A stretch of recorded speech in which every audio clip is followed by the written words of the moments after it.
네, 국민의힘의 김종인 비대위원장 이 안 대표와의 단일화 관련해서 당내 후보에 좀 무게 두는 발언을 했는데 안철수 대표는요. 최근 나온 여론조사에서 오차 범위 밖에서 선두 나오는 조사도 발표됐어요. 그렇습니다. 어제 발표된 여론조사인데요. 서울시장 후보 적합도 여론조사입니다. 한번 준비된 그래프 한번 보시겠습니다.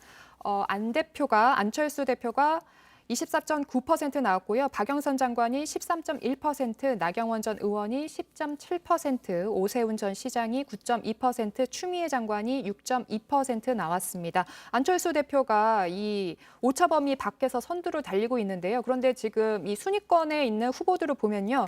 그 여론조사 유력 후보를 보면 이 출마 선언한 인물 이 가운데 이 안 대표밖에 없습니다. 그래서 뭐 지지율이 좀 많이 나온 거 아니냐 뭐 이렇게도 분석할 수도 있을 것 같습니다. 이렇게 김종인 위원장은 안철수 대표를 좀 견제하는 모습도 보이고 또 주호영 원내대표는 또 도리어 그렇지 않은 것 같기도 하고요. 또 공천관리위원장 정진석 위원장도 역시 주호영 원내대표랑 약간 결이 비슷한 것 같고 달라요.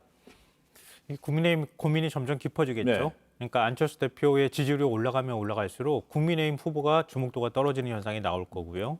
국민의힘은 그래도 제1야당인데 제1야당에서 후보를 못 냈다고 하면 그것 자체가 사실은 어찌 보면 국민의힘이 무능력하다는 걸 보여주는 거 아니겠습니까? 그렇게 맥없이 끌려갈 수는 없는 거예요. 그러니까 김종인 비대위원장 입장에서는 당내 후보를 만들어내는 게 제일 1순위 목표가 네. 될 수밖에 없습니다. 아무리 그래도 안철수 대표는 다른 집안 사람이잖아요. 그리고 국민의힘하고 끝까지 같이 가리라고 하는 보장도 사실은 없습니다. 왜냐하면 생각도 좀 다 많이 다르고요. 그동안에 정치해왔던 이력도 좀 달라요. 그렇기 때문에 그런 후보를 그냥 덥석 품어안기는 굉장히 어렵다는 거죠. 네. 그러니까 제가 볼 때는 어떤 이 경선 방식이 어떻게 되든 간에 국민의힘 내부 후보를 키워서 최소한 안철수 대표하고 경쟁할 정도의 구도를 만든 다음에 그 다음에 단일화를 하든 말든 결정할 것이다라고 생각합니다. 그렇게 되면은 주호영 원내대표 등은 안철수 대표한테 입당하시오. 입당해서 공정한 경선 우리가 룰 만들겠습니다. 경선하시오라잖아요. 그럼 안철수 대표의 진정성 혹시 입당 안 한다고 자꾸 머뭇거리면 어떻게 돼요? 이게 안철수 대표는 최대한 늦게까지 끌 거예요, 네. 시간.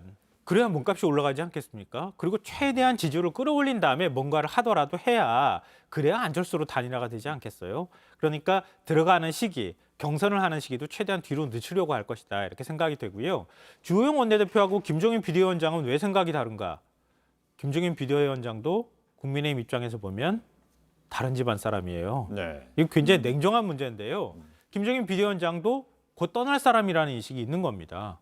그러면 국민의힘 안에서의 터줏대감 입장에서 바라볼 때는 좀 절박한 거죠. 그러니까 앞으로 보수가 괴멸할 것이다라고 하는 그런 불안감도 있을 것이고요. 그러니까 우리가 판을 만들기 위해서는 우리가 좀 뭔가 주도해야 된다. 뭐 이런 생각도 좀 있을 거라고 봅니다. 근데 이런